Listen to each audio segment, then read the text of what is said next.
కాటకాలు మన దేశాన్ని ఎలా పీల్చి పిప్పి చేస్తున్నాయో మనందరికీ తెలుసు. ఈ క్లిష్ట పరిస్థితుల్లో దేశాన్ని ఉద్ధరించగల ధీరుడు రైతు ఒక్కడే. కానీ ఆ రైతు సేద్యం చేయడానికి తగినంత భూవసతి కావాలి అంటే మనం గ్రామంలో ఉన్నటువంటి బంజరీ భూములన్నింటినీ సేద్యంలోకి తీసుకురావాలి. అది నా ఆశయం. చిన్నకొండ చుట్టుపక్కల మా కుటుంబానికి 100 ఎకరాల వ్యవసాయం ఉంది. ఆ పక్కనే మీ అందరికి కూడా ఇంకో 100 ఎకరాలు ఉంటుంది. మొత్తం ఈ 200 ఎకరాలు సమిష్టిగా మనందరం కలిసి వ్యవసాయం చేయాలని నా ప్రతిపాదన. అలా కలిసి పనిచేయడం వల్ల ఏమిటి ఉపయోగం? అక్కడ నీటి వసతులు తక్కువ కదూ. అందుచేత ఎవరికి వారి ఆ వసతులు ఏర్పరచుకోవాలన్నా, ఎడ్ల జతల్ని కూలీల్ని తెచ్చుకోవాలన్నా విడివిడిగా అయితే ఖర్చులు ఎక్కువ అవుతాయి. కలిసి పనిచేస్తే ఆ ఖర్చులు సగమే అవుతాయి. అంతేకాదండి, ఫలసాయం రెట్టింపు అవుతుంది.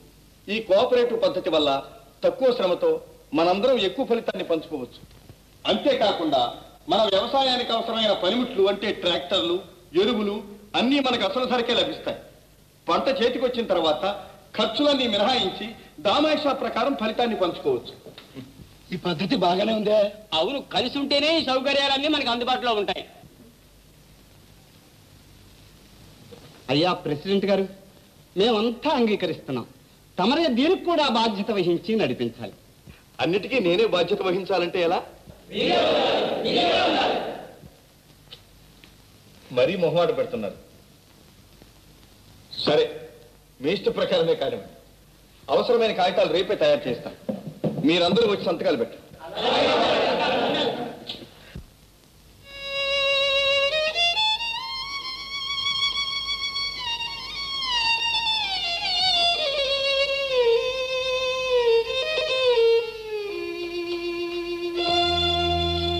వచ్చావా వేణు? లలిత బాబు లలిత మరి కొన్నాళ్ళు అక్కడే ఉంటుంది. అన్నయ్య లేడా? లేరు. వదినా తాళం ఒకసారి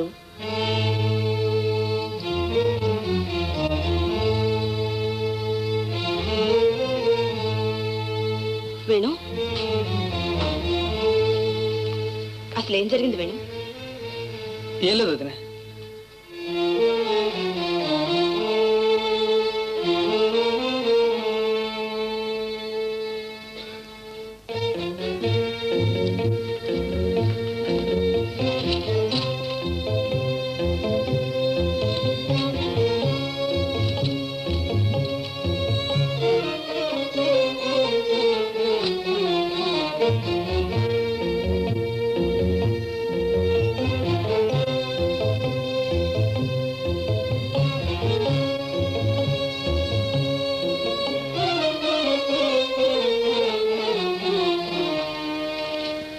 మా అమ్మ వస్తున్నమాట.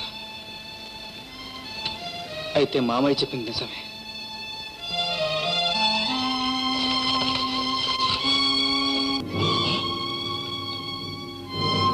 భాగం పంచమన్నాడు. మా తమ్ముడు అన్నాడు. మా వేడు అడగమన్నాడా? అసంభవం. నేను నమ్మను.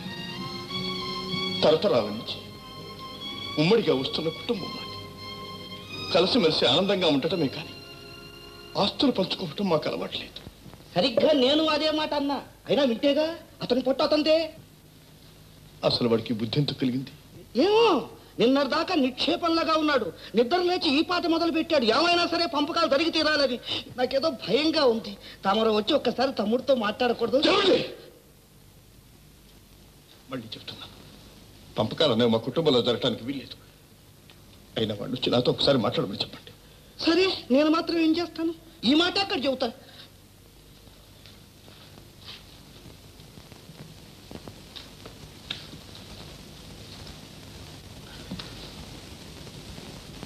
వైస్ ప్రెసిడెంట్ గారు, సమిష్టి వ్యవసాయానికి కావలసిన కాగితాలు రేపు తయారు చేద్దాం. అట్లాగే వస్తాను.